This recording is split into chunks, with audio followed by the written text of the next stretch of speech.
바르샤바의 겨울은 길었고 창문 가장자리에 서리는 매일 새로운 문양을 만들었습니다. 10대의 소녀는 책을 무릎에 올리고 러시아어 교과서와 폴란드어 시집을 같은 가방에 넣었습니다. 두 언어의 무게는 달랐지만 질문의 무게는 같았습니다. 이 세계는 무엇으로 이루어져 있는가? 밤이면 등잔불이 책상 위로 작게 번졌고 종이는 손의 온도만큼만 따뜻해졌습니다. 어떤 밤에는 허기가 글씨를 흔들었고 어떤 밤에는 졸음이 한 줄을 반만 남겨두었습니다. 그녀는 빈칸에 선을 그었습니다. 내일 다시 오겠다는 약속의 선이었습니다. 당신에게도 그런 빈칸이 있습니까? 오늘은 비어 있어도 내일은 채워질 빈칸 말입니다. 대학의 문은 닫혀 있었고 국적은 벽이었습니다.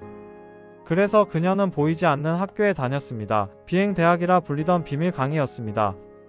허름한 방에서 물리학과 수학은 속삭이는 목소리로 이어졌고 칠판 대신 창문 유리에 손가락으로 도형을 그리기도 했습니다. 이해의 속도는 느렸지만 느림은 정밀함의 다른 이름이었습니다. 생활비를 벌기 위해 그녀는 지방의 가정교사가 되었습니다. 낮에는 아이들을 가르치고 밤에는 문제를 풀었습니다. 길은 멀었고 마음은 더 멀리 갔습니다.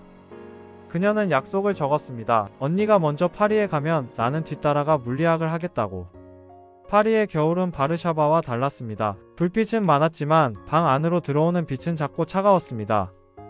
지붕 밑방은 낮게 숨을 쉬었고 난로의 열은 금세 사라졌습니다. 수프 한 그릇과 책 한 권, 담요 한 장과 노트 한 권, 4가지가 그녀의 하루를 지탱했습니다. 그 4가지 중 하나만 고르라면 무엇을 택할까요? 그녀는 주저없이 노트를 집었습니다. 강의실에서 쏟아지는 단어는 폭포 같았습니다. 그러나 모든 낯설음은 언젠가 익숙함이 됩니다. 그녀는 낯섦과 익숙함 사이를 노트로 이어 붙였습니다. 빈틈이 줄어들수록 손끝에 확신이 자랐습니다. 지식은 재능이 아니라 시간을 모으는 기술이라는 사실을 그녀는 조용히 이해했습니다. 어느 날 실험실의 바닥은 분필가루로 희고 유리기구의 그림자는 벽에 기게 드리워졌습니다. 그녀는 마음속으로 작은 선언을 했습니다. 나는 이 방의 언어를 배울 것이다. 피에르 큐리를 만났을 때 그녀는 화려한 인사를 준비하지 않았습니다. 대신 질문을 준비했습니다. 측정은 어디까지 정밀해질 수 있는가? 미량의 변화는 어떤 장치로 포착할 수 있는가? 두 사람의 대화는 나사처럼 조여졌습니다. 대답이 막히면 질문은 반바퀴 더 조여졌습니다. 약혼 반지는 얇았고 실험대의 클램프는 단단했습니다. 둘은 장식보다 고정이 중요하다는 사실을 삶으로 증명했습니다. 그들은 작은 실험실을 얻었습니다. 창문 틈으로 들어오는 먼지는 햇빛 속에서 반짝였고 반짝임은 때로 데이터의 착시가 되었습니다. 그래서 그들은 창문을 더 자주 닦았습니다. 첫 장치는 늘 환경이라는 사실을 잊지 않았습니다. 베크렐의 보고는 이상했습니다. 보이지 않는 무엇인가가 스스로 방출을 한다고 했습니다. 그녀는 그 무엇에 이름을 주고 싶었습니다. 이름은 사물의 책임을, 사람에게 기준을 줍니다. 노트의 맨 앞줄에 그녀는 단어 하나를 적었습니다. 방사능. 감도를 높이기 위해 그들은 전자계를 손봤고 전류를 깔고 잡음을 줄이고 반복을 늘렸습니다. 실험에서 들어오는 발걸음은 조용했고 나가는 발걸음은 가벼웠습니다. 가벼움은 실패의 무게가 조금 덜어졌다는 신호였습니다. 피치 블렌드가 실험실로 들어왔습니다. 이름부터 무거운 광석이었습니다. 그들은 큰 솥에 광석을 넣고 끓이고 식히고 거르고 다시 끓였습니다. 수증기는 천장에 작은 물방울을 만들었고 금속기구는 계절처럼 온도를 바꾸었습니다. 밤이 깊을수록 유리병 속 어두운 용액은 미세하게 빛났습니다. 그 빛은 장식이 아니었습니다. 당신이 찾는 것이 여기 있다는 표지였습니다. 폴로늄. 그녀는 고향의 이름에서 원소의 이름을 꺼냈습니다. 국가는 그녀의 앞을 막았지만 그녀는 원소의 문을 열었습니다. 라듐. 더 무거운 작업의 끝에서 더 무거운 책임과 함께 나타난 이름이었습니다. 여기서 무엇을 특허로 묻겠습니까? 만약 당신이라면 어떻게 하겠습니까? 그녀는 추출법을 세상에 공개했습니다. 지식의 울타리 안에서 늙지 않기를 바랐기 때문입니다. 공개는 가난을 불렀고 가난은 더 많은 실험을 불러왔습니다. 가난과 실험은 때로 같은 의자에 앉았습니다. 1903년 상이 왔습니다. 베크렐과 피에르와 마리에게 나누어진 노벨상. 상장은 선반에 올랐고 실험은 다음날의 손끝에서 다시 시작되었습니다. 그녀의 삶은 늘 그 순서를 지켰습니다. 기념보다 반복, 축하보다 측정. 1906년 비는 캄캄했습니다. 피에르는 돌아오지 못했습니다. 차바퀴와 돌바닥이 그의 마지막을 정리했습니다. 그녀는 검은 옷을 입고 실험대 앞에 섰습니다. 눈물은 기록을 번지게 했지만 기록은 눈물을 삼켜주었습니다. 그녀는 남은 일과 남은 책임을 같은 단어로 불렀습니다. 계속. 1911년 화학상이 그녀에게 왔습니다. 같은 사람이 다른 분야에서 2번 받은 드문 일이었습니다. 신문은 그녀의 사생활을 활자처럼 잘라 들고 다녔습니다. 흰 가운은 검은 활자들의 표적이 되었습니다. 그녀는 침묵으로 시간을 샀고 실험으로 신문을 덮었습니다. 사람들의 온도는 날씨처럼 변했지만 측정값의 진실성은 기계와 사람의 정직에서만 나왔습니다. 전쟁이 시작되었을 때 그녀는 기계의 바퀴를 길로 내보냈습니다. 작은 차 안에 코가관과 필름을 싣고 전장을 따라 움직이는 X선의 눈을 만들었습니다. 사람들은 그 차를 작은 킬이라고 불렀습니다. 작은이라는 말에는 사랑이, 현장이라는 말에는 실용이 들어 있었습니다.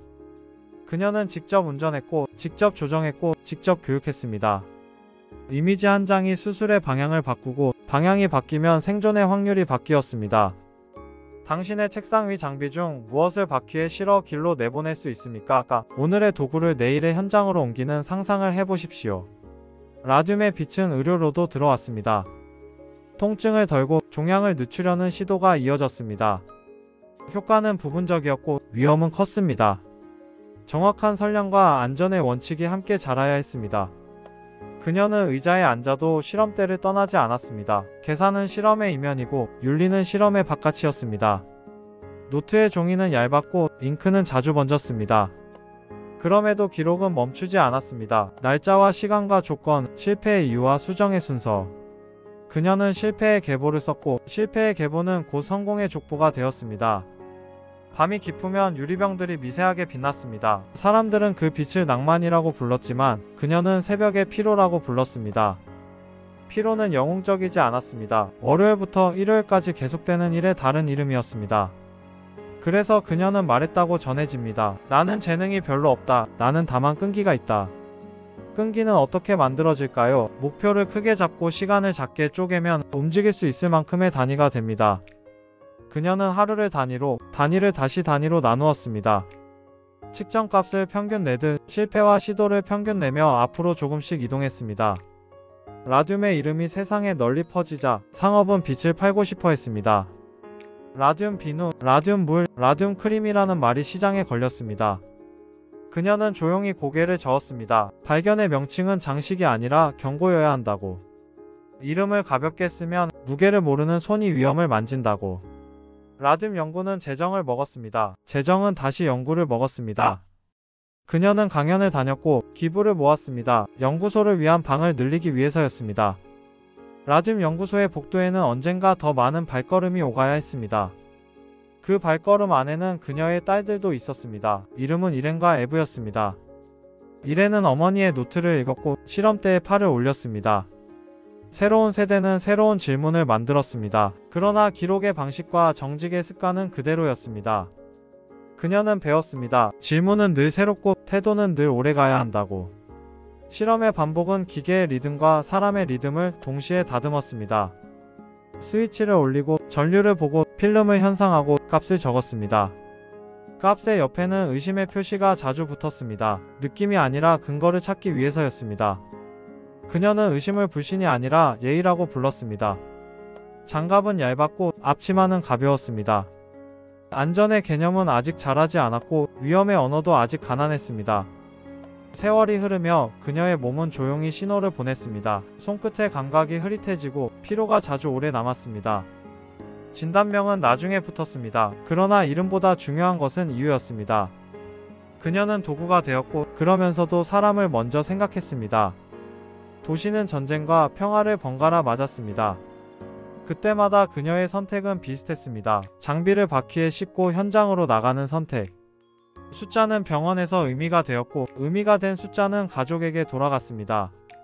수술실의 빛과 복도의 발소리는 인류가 서로를 돕는 소리였습니다. 한편 연구소의 책상 위에는 납상자가 놓였습니다. 오래된 노트를 넘기려면 그 상자가 필요했습니다. 낡은 종이가 여전히 약한 방출을 하고 있었기 때문입니다. 그 사실은 낭만이 아니었습니다. 시대를 건너온 경고였습니다. 발견은 언제나 책임과 함께 온다는 단순하고 무거운 경고였습니다. 이름의 힘에 대하여 그녀는 자주 생각했습니다. 폴로늄은 고향을 불러왔고 라듐은 빛을 불러왔습니다. 이름이 불러오는 것은 찬사만이 아니었습니다. 오해와 욕심도 함께 따라왔습니다. 그래서 이름 옆에는 늘 설명이 필요했습니다. 기준과 단위와 선량 같은 설명이요. 실험 때의 서랍에는 자잘한 실패들이 들어 있었습니다. 부러진 유리관, 감도 낮은 필름, 값이 튀어버린 기록지, 엎질러진 용액. 그녀는 서랍을 닫지 않았습니다. 실패를 자주 꺼내보아야 실패가 도구가 됩니다. 도구가 되면 두려움이 줄어들고 두려움이 줄어들면 질문이 길어집니다. 어느 여름 산의 공기는 맑았습니다. 그러나 그녀의 혈액은 힘이 없었습니다. 그녀는 조용히 떠났습니다. 그리고 사라지지 않는 어떤 빛을 남겼습니다. 연구소의 복도는 한동안 비었습니다. 그러나 노트의 문장들은 여전히 바쁘게 걸었습니다. 문장들은 다음 세대의 손에 들려 새로운 기구 위로 자리를 옮겼습니다. 이제 우리의 방으로 돌아옵니다. 책상 위에 노트와 한 잔의 물, 그리고 오늘의 작은 실험 하나. 마리 퀴리의 위대함은 박물관의 유리장 안에서만 빛나지 않습니다. 당신의 하루 루틴 속에서도 움직일 수 있습니다. 측정기 대신 메모 앱을, X선 대신 데이터의 패턴을, 피치 블렌드 대신 오늘의 일감을 이렇게 바꿔보는 건 어떨까요? 오늘의 실패를 내일의 도면으로 옮기고 내일의 도면을 모레의 장치로 옮기십시오. 장치는 결국 사람을 도와야 합니다. 그 방향을 잊지 않을 때 과학은 더 오래 갑니다. 질문 하나를 남깁니다. 오늘 당신이 이름 붙일 것은 무엇입니까? 이름을 붙이면 책임이 시작됩니다. 책임이 시작되면 방법이 태어납니다. 방법이 태어나면 반복이 가능해집니다. 반복이 가능해지면 운명이 조금 움직입니다. 그녀가 그랬듯이 우리는 오늘도 작은 단위를 움직입니다. 빛나는 돌을 만들지는 못해도 빛나는 습관을 만들 수는 있습니다. 습관은 조용히 빛나고 그 빛은 오래 남습니다. 오래 남는 것들이 결국 세계를 조금 바꿉니다. 라듐의 빛을 생각할 때 우리는 동시에 그림자를 생각해야 합니다. 위험을 알았다고 해서 멈추는 것이 과학은 아닙니다. 위험을 다루는 법을 배우는 것이 과학입니다. 그래서 그녀의 이야기에는 두 문장이 함께 붙어 다닙니다. 발견의 기쁨과 안전의 규칙. 둘은 싸우지 않고 서로를 완성합니다. 당신의 일에도 두 문장을 붙여보십시오. 기쁨 하나와 규칙 하나. 기쁨은 동력을, 규칙은 방향을 줍니다. 동력과 방향이 만나면 긴 여정이 길을 잃지 않습니다.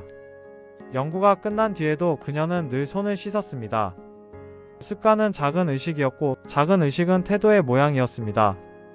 태도는 재능을 이깁니다. 느리고 꾸준한 태도는 특히 그렇습니다. 그녀의 수많은 밤은 이 사실을 조용히 증명했습니다. 포스터에 적힌 이름은 큼직했지만 현미경 옆의 글씨는 작았습니다. 작은 글씨에는 조건과 날짜와 시간과 오류의 가능성이 적혀 있었습니다. 그 글씨들이 쌓여 크게 적힌 이름을 떠받쳤습니다. 이름은 결국 작은 글씨들의 합이었습니다. 때로 사람들은 그녀의 이야기를 영웅담으로만 읽습니다. 영웅담은 박수를 부르지만 박수는 일의 디테일을 가립니다. 그녀의 이야기는 디테일의 이야기입니다. 용액의 온도와 필름의 노출과 장치의 감도 같은 디테일. 디테일을 존중하면 박수는 나중에 와도 괜찮습니다. 연구소의 창문에는 오늘도 빛이 드나듭니다. 빛은 언제나 아름답지만 아름다움만으로 충분하지 않습니다. 측정이 있어야 합니다. 반복이 있어야 합니다. 기록이 있어야 합니다. 그 세 가지가 있을 때 빛은 의미를 갖습니다. 마지막으로 그녀가 남긴 태도를 한 줄로 적습니다. 자세를 낮추고 데이터를 높이며 이름을 아끼고 기록을 아끼지 않는 태도. 이 태도는 누구에게나 열려 있습니다. 장비의 가격과 상관없이, 국적과 나이와 상관없이. 오늘 이 태도를 한 줄이라도 적어두면 내일의 장비는 조금 더 정확해질 것입니다. 그래서 이 이야기의 끝에서 우리는 박수 대신 질문을 택합니다. 당신의 빈칸은 어디에 있습니까? 내일 그 빈칸을 무엇으로 채우겠습니까? 그 빈칸을 채우는 동안 당신은 누구를 도울 수 있습니까? 도움의 방향을 잊지 않는다면 당신의 발견은 더 오래 남을 것입니다. 그리고 언젠가 누군가가 어두운 실험실에서 유리병을 들여다보다 미세한 빛을 볼 때 그 빛 뒤에 당신의 이름 없는 습관이 있을지도 모릅니다. 그 가능성 하나면 오늘의 피로를 끝까지 데려갈 이유로 충분합니다. 피로가 사라지지 않더라도 의미는 남습니다. 의미가 남으면 다음날의 발걸음은 또 한 칸 앞으로 갑니다. 그 한 칸들이 모여 당신의 시대가 만들어집니다.